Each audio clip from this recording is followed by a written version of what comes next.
The National Hockey League. The National Hockey League, or NHL, is the largest and most successful North American professional hockey league. The NHL provides Canadians and Americans with the highest caliber and most entertaining hockey on the continent. The NHL was created in 1917 by a group of Canadian and American businessmen.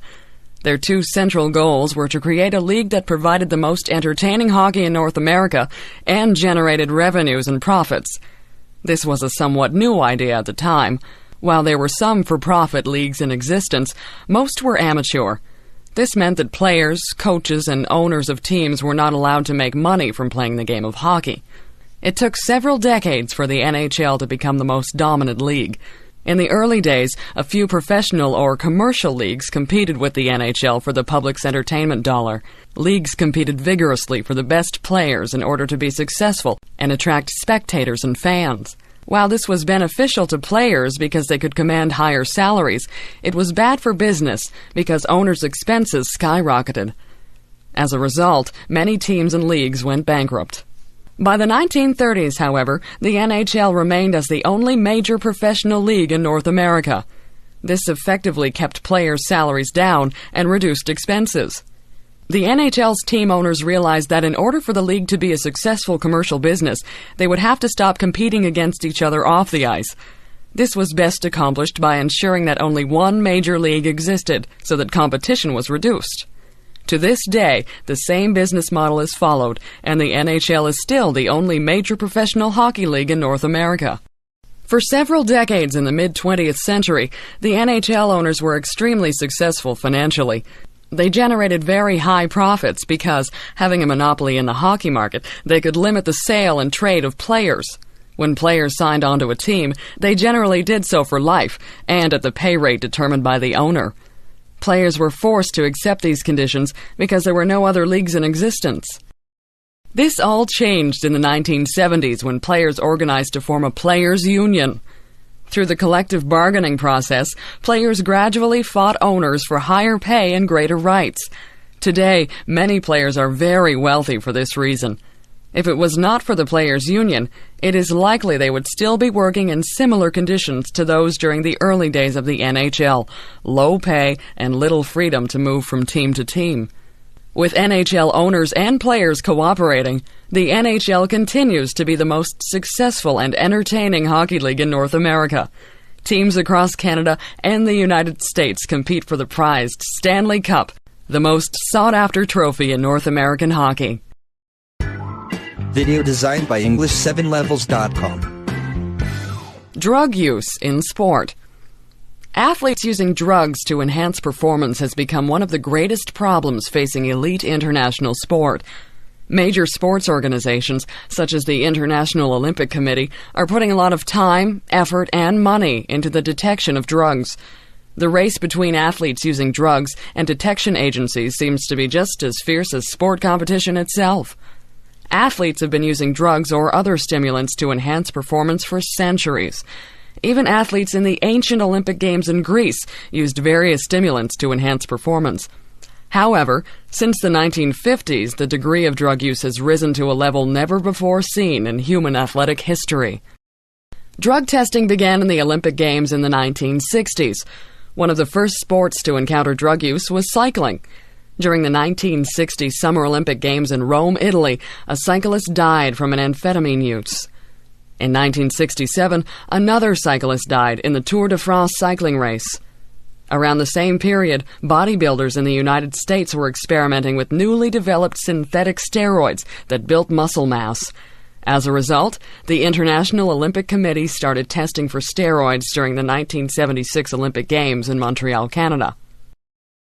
Probably the most famous case of an athlete using drugs was Canadian sprinter Ben Johnson. After winning the 100-meter sprint in the 1988 Summer Olympic Games in Seoul, South Korea, Johnson's drug test was found to be positive. Johnson took a synthetic steroid to build muscle mass and enhance power. Eventually, Johnson was stripped of his gold medal.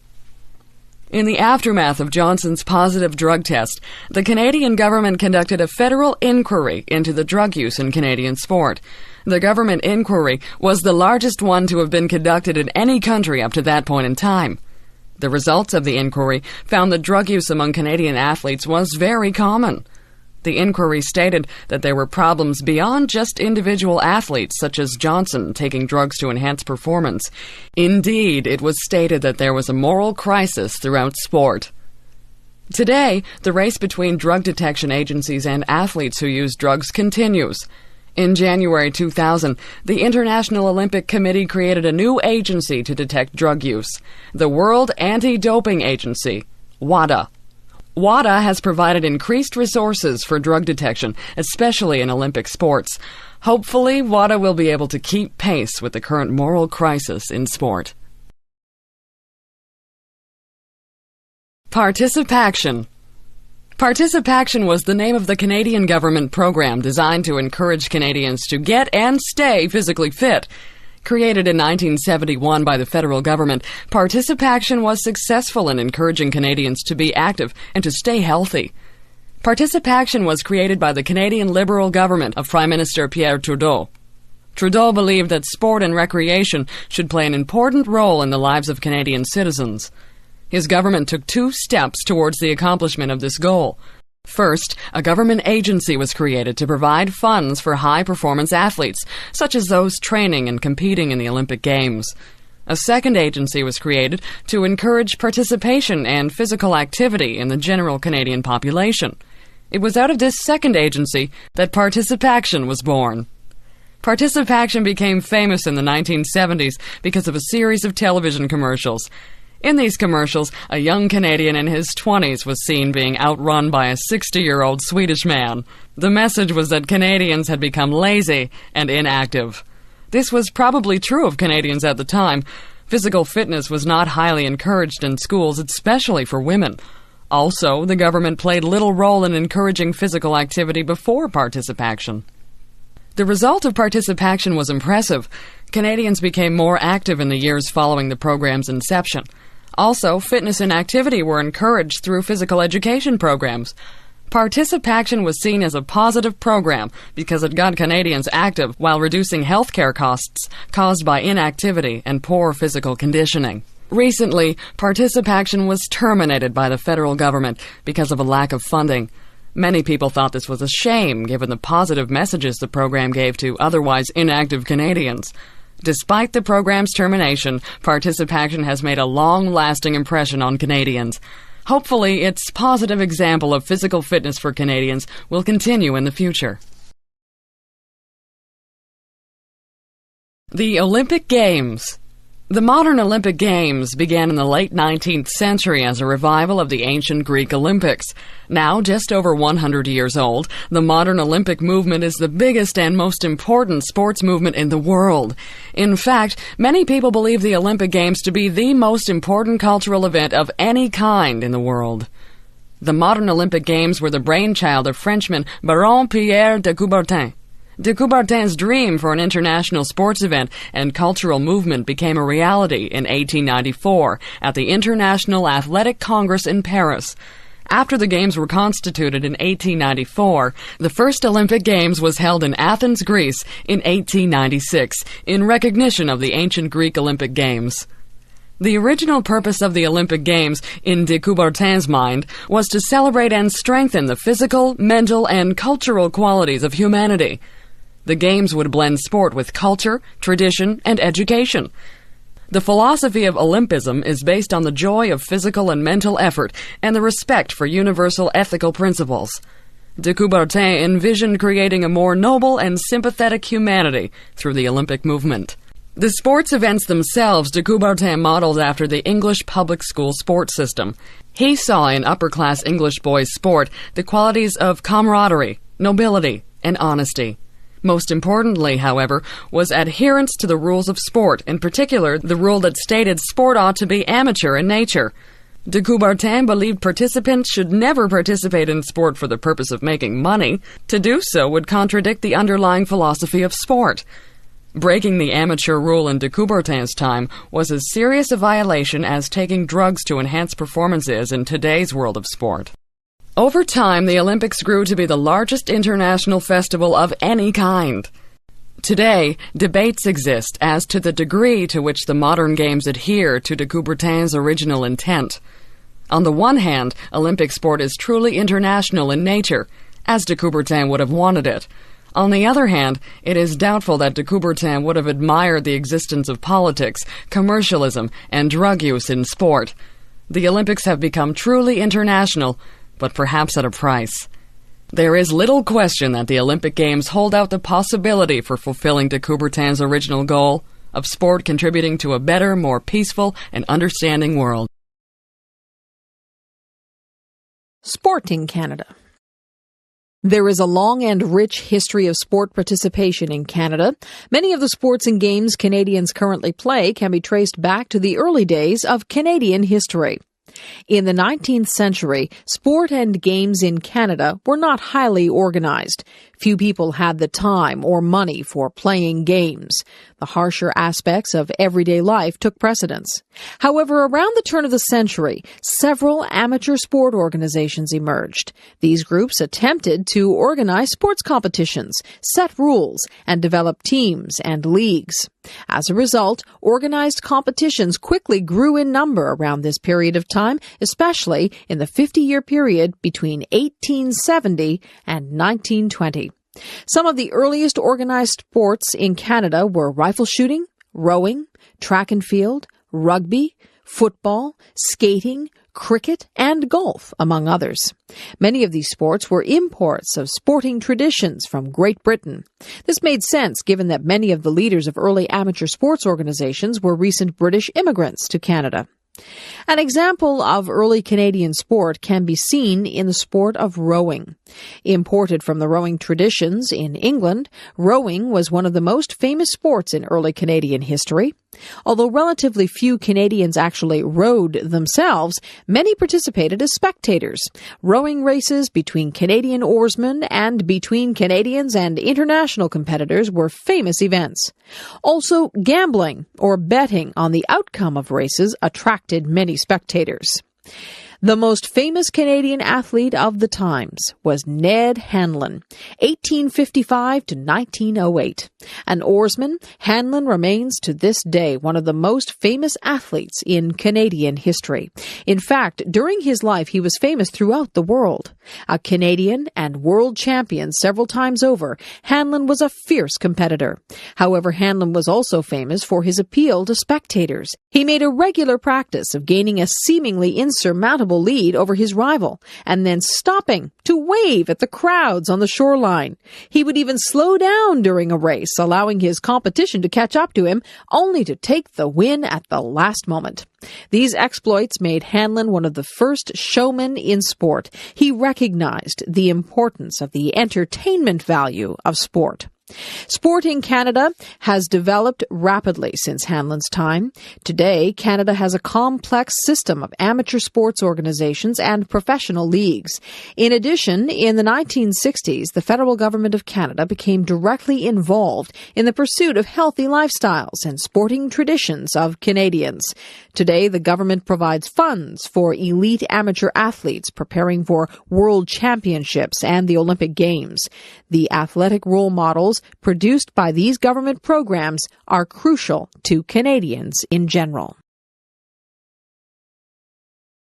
Professional sports in Canada. Canada is a relatively young country, existing as a separate national and political entity only since 1867. As a result, its sporting traditions are relatively young as well. Most of the professional teams and leagues in Canada developed only in the last 30 years or so. However, athletes playing their respective sports for money dates back to the late 19th and early 20th centuries.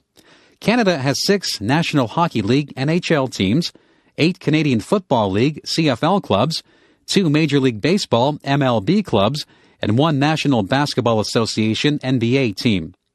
There are also smaller professional soccer and lacrosse leagues in Canada.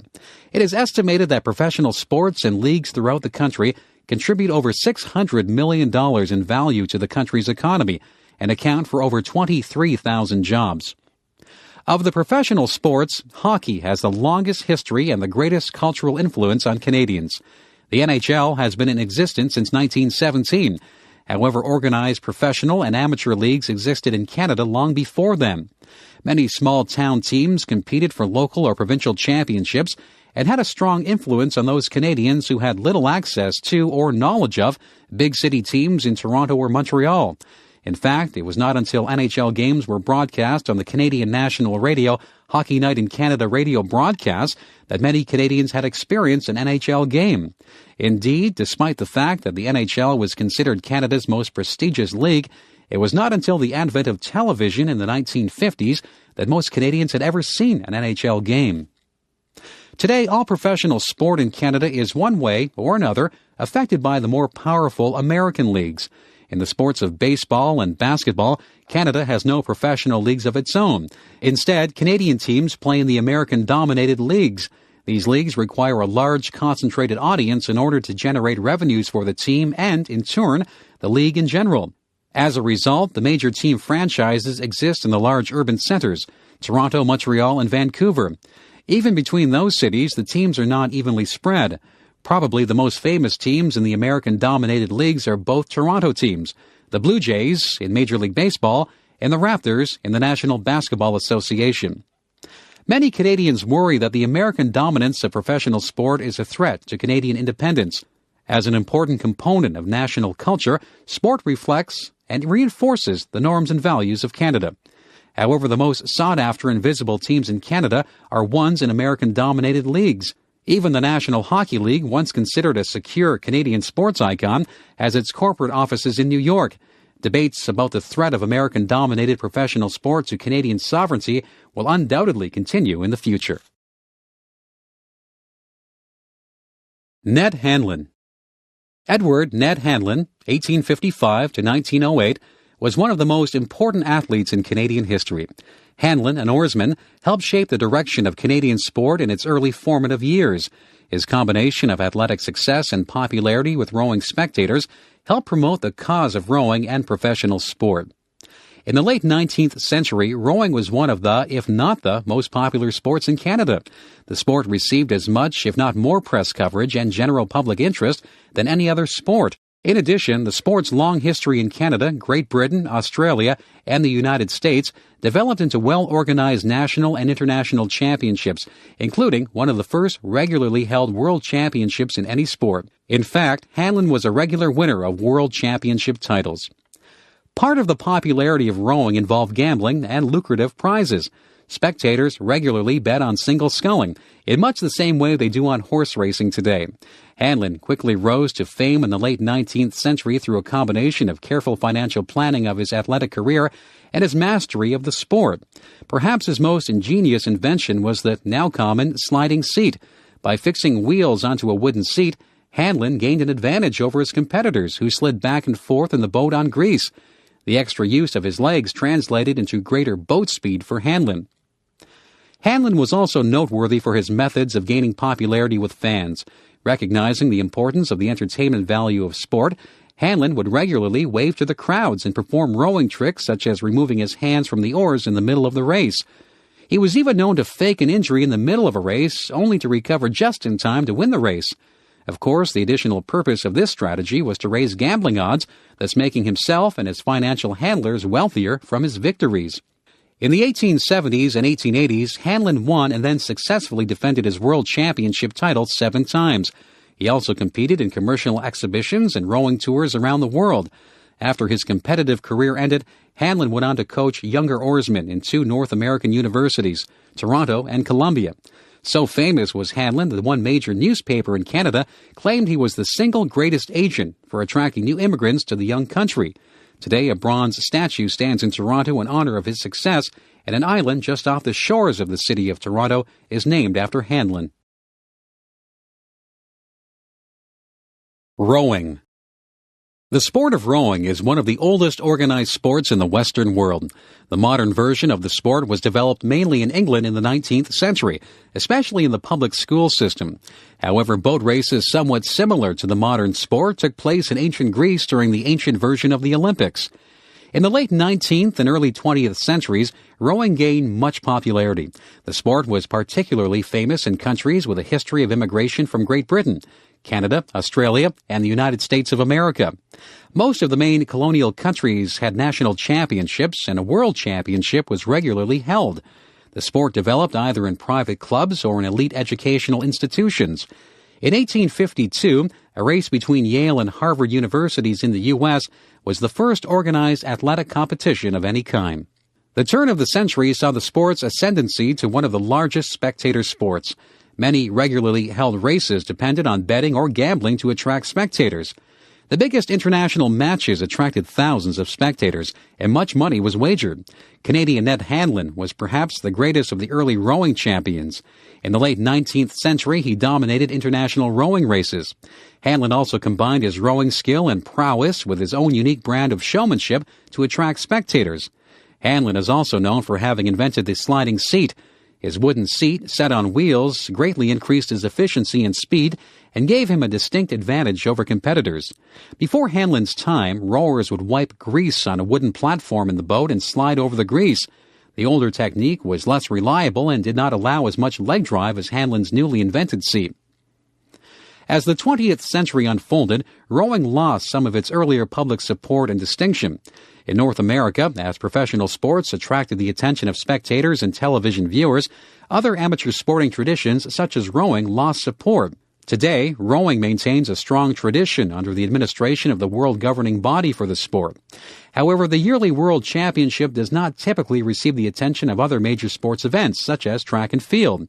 The highlight of rowing competition is undoubtedly the Olympic Games. However, older traditional races, such as the English Henley and the yearly Oxford-Cambridge boat race, still attract large crowds. A more recent development in rowing is recreational and masters rowing. In an attempt to regain popularity in the sport, many clubs in North America are offering less competitive recreational programs and encouraging older masters rowers to participate. This is probably a positive move in at least two reasons. One is that the sport will attract many more participants. However, the other equally important reason is that the sport might dispense some of the elitist image many people have of the sport as an English old boy sport. Tiger Woods. One of the most dramatic moments in golf occurred on April 13, 1997. On that day, Eldrick Tiger Woods, at the young age of 21, won the prestigious Masters Golf Tournament. Not only was Woods the youngest ever to perform the feat, Woods' score of 270 set a record for the tournament. His victory was also seen by many as a symbolic victory over years of racism in the sport of golf and U.S. society in general. Woods' victory in 1997 came just 2 days after the 50th anniversary of the day American baseball players broke the color barrier in professional baseball. Also, Woods' victory came in a sport long recognized for racial exclusion. The Augusta National Golf Club excluded blacks from playing in the Masters tournament until 1975, and the Professional Golfers Association only removed its Caucasians-only rule in 1961. Woods was born in the state of Florida in 1975. He rose to fame quickly, winning the U.S. Amateur Tournament from 1994 to 1996, National Collegiate Athletic Association Champion in 1996, and U.S. Junior Championship from 1991 to 1993. In the first year that Woods turned professional, it is estimated that over $650 million U.S. in extra revenue was generated in golf. Television ratings soared in the sport, and the Professional Golfers Association negotiated huge contracts with American television networks as a result of Woods' fame. Woods has also negotiated record-breaking private sponsorship deals with major firms such as Nike, Buick, Titleist, American Express, and many others. In fact, Woods negotiated deals in the millions even before he turned professional. Truly an international sports celebrity, Woods sees himself as someone destined not only to be a great athlete, but also a person who will have some significant social or political impact on the world. It is not clear, however, what that impact will be. But there is little question that he will be one of the, if not the, richest athletes in history. Woods is destined not just to be a multi-millionaire, but a billionaire. Heralded by some as the first black champion in a traditionally racially secluded sport, he has also been received more cautiously by those who see the limitations of using black sports stars as role models for youth. Only a tiny fraction of African Americans have even the remote chance of becoming sports stars in any sport, especially golf. The odds, in fact, are so small that there is a much greater chance of winning a lottery. However, by some accounts, as many as 80% of African American youth aspire to make a living from playing sports. Meanwhile, 45% of African American children live below the poverty line in the U.S. If the trajectory of Woods' career continue on its current path, it is possible he will satisfy his father's wishes for Tiger, to make an impact on the world. It will be spiritual and humanitarian, and it will transcend the world of golf. Globalization and sport. One of the most recognized and widely debated terms in recent times is globalization. While there is little consensus as to what it actually is, there is little doubt that the world has in one way or another become more interconnected. Mass communications and transportation technology, in addition to the rise of transnational corporate culture, have combined to produce a new global culture. At the same time, sport has become one of the most recognized elements of global culture. In fact, it has been claimed that there are no other events in the world that attract the attention of more people around the world than sports events, especially the Olympic Games and the World Cup football soccer tournament. It is difficult to think of other events that attract the world's attention in the same manner as sport. Global themes infuse international sporting events in several ways. One of those ways is in advertising. Major transnational corporations using major events like the Olympic Games advertise with global themes and images. In addition, media coverage of major events often emphasizes national and international themes. These themes can be both positive and negative. For example, sport can reinforce international cooperation and cultural learning, but it can also be used to reinforce themes of aggressive nationalism and create tension between countries. This was clearly the case during the Cold War from World War II to the late 1980s, in which West Bloc and East Bloc nations regularly did battle at the Olympic Games. More recently, additional global themes have appeared. The international immigration and movement of athletes is one theme. Increasingly, professional and elite amateur athletes are attracted to other. Football, soccer, is one sport that practices athlete immigration frequently. Many professional teams in Europe, for example, have many players from outside the team's nation. An additional global theme that has appeared lately is sport used for international advertising and marketing. Sport provides a very useful device for transnational marketing and advertising because the symbols provided by sport are often recognizable internationally, and sport provides many of the themes and images important to advertising: speed, strength, competition, perseverance, and so forth. Many corporations such as IBM and Coca-Cola regularly use sport to advertise their products, even though these corporations don't sell sport-related products directly. Some critics have claimed that major international events such as the Olympic Games are being used less for international understanding and cultural sharing as they are for making big corporations a lot of money. While it is clear that the sport-related images and symbols used by these corporations are recognized worldwide, it is not so clear what positive benefits are accrued from this. In any case, there is little doubt that sport will continue to play a vital role in the globalization process. Women in sport. The struggle to attain equality for female participation in sport has been a long and hard-fought one. 100 years ago, a majority of people, many women included, would have thought it unnatural, if not immoral, to permit women to participate in sports. Today, women's participation is widespread and accepted by most. However, there are still many sports and sport-related institutions and organizations that have not achieved full equality. Some sports, such as football or boxing, encourage very little female participation, although even these so-called masculine sports are changing. Women's boxing, for example, will probably be included in the Olympic Games by the end of this decade. In the late 1800s and early 1900s, when sports and physical education programs were first organized in North America, women were forbidden from participating for so-called scientific or medical reasons. Physicians as a group often spoke out against female athleticism, using the argument that physical activity would damage reproduction. Others claimed that it was quite simply unnatural for women to participate in sports. Little real evidence was provided to support these claims. In truth, the so-called evidence was more a reflection of physicians' cultural assumptions about women's place in society in general. The 1920s and 1930s witnessed a short golden age in women's sports. Individual athletes and teams or leagues formed to support female athletics. Track and field, tennis, softball, programs in physical education, and other activities were encouraged, at least for those women lucky enough to have the time and money to participate. There was even a women's Olympic Games movement in the 1920s and 1930s. At one point, the regular Olympic Games organized by the International Olympic Committee, IOC, became concerned that the Women's Olympics would gain enough power to challenge the superiority of the IOC's Olympics. As a result, the IOC included a few more women's events in their games, although not many. The golden age of women's sports was followed by a long drought. The post-World War II era was one of very conservative traditional family values in North America. However, in the 1970s, the current boom in women's sports began. One of the driving forces in the movement was East Bloc countries, particularly the Soviet Union and East Germany, both of which encouraged female athletes at the highest level, the Olympic Games. Female athletes with strong and muscular bodies emerged on the international sports stage.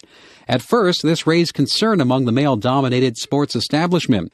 However, after years of struggle, the muscular and strong female athletic body has become common in international sport.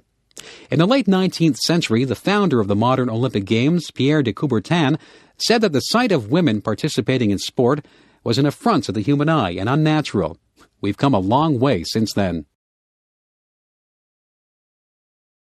Sport and television. There is little question that television has radically changed the sporting world. Television has done more than just make existing sports more accessible to a mass audience. It has argued that the very nature of sport and spectators' experiences of sport has been shaped by the medium of television. The first televised sporting event took place on May 17, 1939. A baseball game between two American schools, Princeton and Columbia, marked the beginning of a new era in sport. The first broadcast, however, was not of particularly high quality. Viewers could hardly see the players on the television screen, the technology at the time being of very low quality. In addition, very few people owned television sets at the time. Only 400 TV sets were in circulation, and the average cost of $600 made owning a set impossible for most people. This situation would soon change. Television as a popular and affordable medium grew rapidly in the 1940s and 1950s. By the end of the 1950s, American televised sport entered a golden age. It was during this period of time that major sporting organizations, such as professional leagues, and major amateur organizations, such as the International Olympic Committee, IOC, realized the benefits of television. Not only could TV make competitions available for a huge number of spectators, it could actually make money for these organizations. Television companies, in turn, could make money by attracting viewers and selling advertising space at increased rates. Television and sport entered what some observers call a symbiotic or mutually beneficial relationship. The business relationship developed between the American TV company ABC and the Olympic Games is a clear example of the TV sport symbiosis. In the 1960s and 1970s, ABC recognized the importance of using international sport to attract viewers. By being recognized as the Olympic network, ABC quickly rose from being the third biggest commercial network in the U.S. to being the leading network. At the same time, ABC paid higher and higher rights fees to the IOC, and the IOC in turn began to take a more commercial and professional approach to the Olympic Games. The ABC role model has paved the way for other television networks around the world. Today, television rights pay for the majority of Olympic Games expenses. The television and sport relationship has come a long way since the first Princeton-Columbia baseball game. Today, more people experience sport as spectators through the medium of television than they do as regular participants in sport. The television and sport relationship, then, presents a bit of a paradox. While on one hand it has made sport more visible for more people, it has perhaps done so at the expense of actual participation in sport. Nike. Nike and its swoosh corporate symbol are among the most recognized brand names in the world, alongside McDonald's, Coca-Cola, and Disney. Starting in 1964 as a sports shoe outlet, the company grew to become the market leader in footwear and apparel. Nike has since diversified into a range of activities, including sports event promotion. Owned by Phil Knight, Nike has become synonymous with world-class sport, especially through its sponsorship of events and elite athletes such as Michael Jordan and Tiger Woods. Nike is so ever-present in the sports consumers' minds that a survey conducted during the Atlanta Summer Olympic Games in 1996 revealed an extremely high awareness of Nike, despite the fact that Nike was not an official sponsor of the Games. Nike's success has, to a great extent, been due to the fact that the company and its swoosh symbol have become ubiquitous in consumers' minds. Nike has even run television commercials without even mentioning its own name, being confident enough that the checkmark swoosh is more than enough to make the company known. Phil Knight has been the main inspiration behind Nike and its corporate direction. A competent, although not elite, middle-distance runner at the University of Oregon, Knight went on to Harvard Business School, where the Nike idea emerged out of a paper he developed for a class on entrepreneurship. Knight's former coach, Bill Bowerman, developed lightweight running shoes that became the new company's trademark in the early days. From these modest beginnings, Nike eventually grew to become the sports giant it is today. Ironically, part of Nike's status in the world of competitive sports merchandising has come from the attention it's received by critics. A short article published in the early 1990s in Harper's Magazine quickly mushroomed into an international outcry against Nike's practice of placing their factories in underdeveloped countries and paying workers below subsistence wages. Nike quickly responded to the criticisms with a number of tactics to either divert attention away from the criticisms, ones that Knight, interestingly, at first denied, or by acknowledging the practices but claiming Nike was cleaning up its act. In many cases, Nike has made an effort to create better working conditions for those in underdeveloped countries making shoes and other merchandise. However, the overall effect of Nike's changes is not known, and several groups around the world regularly check and often criticize Nike's labor practices. Nike's recent marketing extravaganzas include a $200 million U.S. deal with the Brazilian National Soccer Federation. It has been rumored that Knight's ego has much to do with Nike's marketing strategies. Some critics have suggested that Knight's hidden agenda is no less than controlling sports marketing and merchandising throughout the world. Nike's corporate headquarters in Oregon reflect these aspirations. Nike's buildings and surrounding grounds are constructed very much like a religious cathedral, only with elite athletes and Knight himself as the gods. Arthur Ashe. Arthur Ashe, 1943 to 1993, was one of the most exceptional tennis players in the history of the sport. Born in Richmond, Virginia, Ashe served in the United States Army and had a good early amateur career. By the end of his life in 1993, Ashe was recognized not only for his tennis, but also for his political campaigns on behalf of racial equality in the United States, Haiti, and South Africa. Also, as a victim of AIDS, Ashe campaigned for AIDS research near the end of his life. When Ashe turned professional in 1969, he was an African-American player in a sport completely dominated by whites. At the peak of his career in the 1970s, Ashe won the Australian Open, Wimbledon, and doubles titles at the French and Australian Opens. Interestingly, Ashe encouraged young blacks not to waste their energies on sports. Instead, he recommended channeling energy into academic and vocation-related studies. His recommendation seems appropriate to this day. While it is the case that sports can provide positive role models and encourage hard work and discipline, it is also the case that many young athletes dream unrealistically of professional careers at the exclusion of school. The odds of successfully making a professional league are statistically next to impossible. Despite his own success, Ashe recognized this.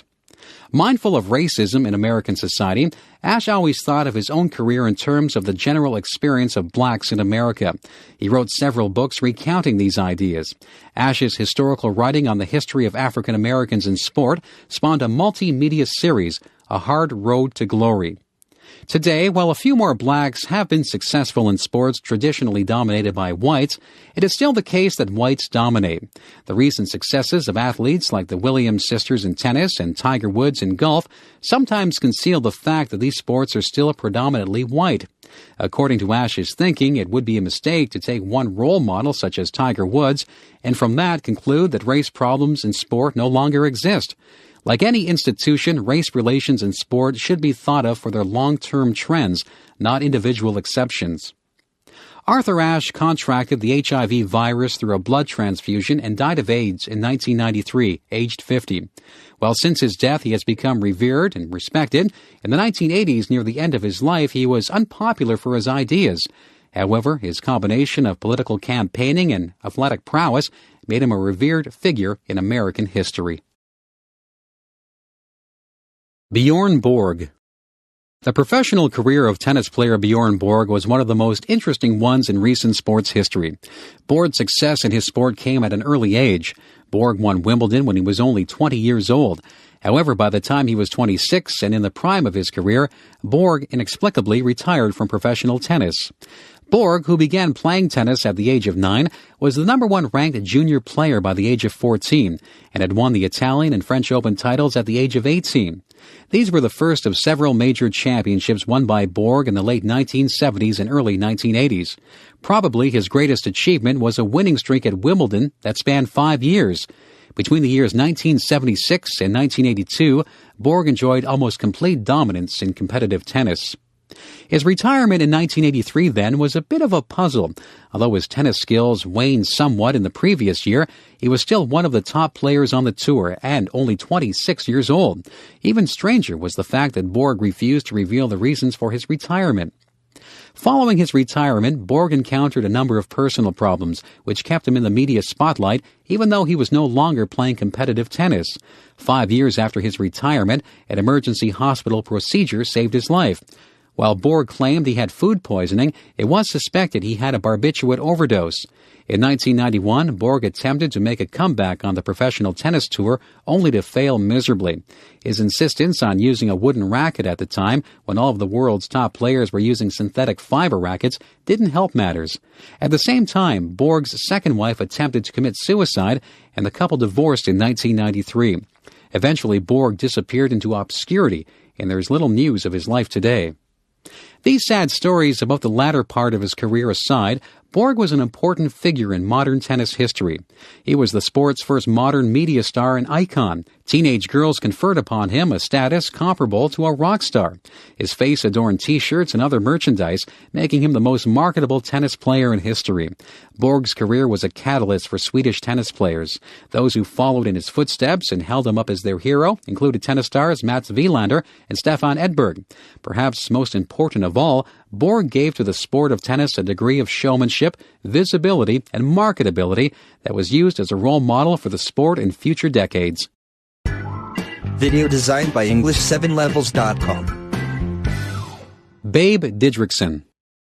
Mildred Babe Didrikson, 1913 to 1956, was one of the most celebrated female athletes of the first half of the 20th century. Competing in the 1930s and 1940s, when conventional attitudes regarding women's participation in sport dominated North American culture, Babe Didrikson rose to fame by dominating not just one, but a number of sports. Didrikson flouted conventional notions of femininity and proper female activity by excelling in field events such as javelin and shot put, in addition to traditionally male-dominated sports such as baseball, swimming, and golf. Interestingly, Didrikson would always have to battle popular accounts that attacked or questioned her femininity and sexuality. As a woman with a large, muscular, and athletic body, Didrikson was often accused of having an unfair advantage over other women, and often regarded as not being a real woman. Born in the state of Texas, Didrikson rose to athletic fame quickly, representing the USA in the 1932 Olympic Games in Los Angeles, where she won and set records in the javelin and 80-meter hurdles. Later in her career, Didrikson turned her athletic attention mainly to golf, a sport in which she was immensely successful. Interestingly, however, Didrikson tired of the popular innuendo regarding her unfeminine appearance and made a conscious effort to change her image in favor of a more traditionally feminine one. She donned dresses and makeup in place of her sweatpants and makeup-less appearance. Didrikson's controversial career underwent a twist when she fought the American Athletic Union, AAU, which had stripped her of her amateur sports status after she allowed her image to be used in endorsements for cars. When offered amateur status reinstatement, Didrikson refused, challenging what she believed to be the AAU's antiquated rules and regulations. Aside from her incredible athletic accomplishments, Didrikson is an important historical figure because of the challenge she made to the male-dominated institution of sport. Didrikson challenged those within the institution of sport to question gender values at a time when the political environment made it difficult to do so. Didrikson prefigured by several decades the challenges to sport made by other female athletes, such as Billie Jean King, Martine Navratilova, and Florence Griffith Joyner. Didrikson forced a re-examination of the meaning of sports, making many aware of the social and political importance of an institution typically not thought of as such.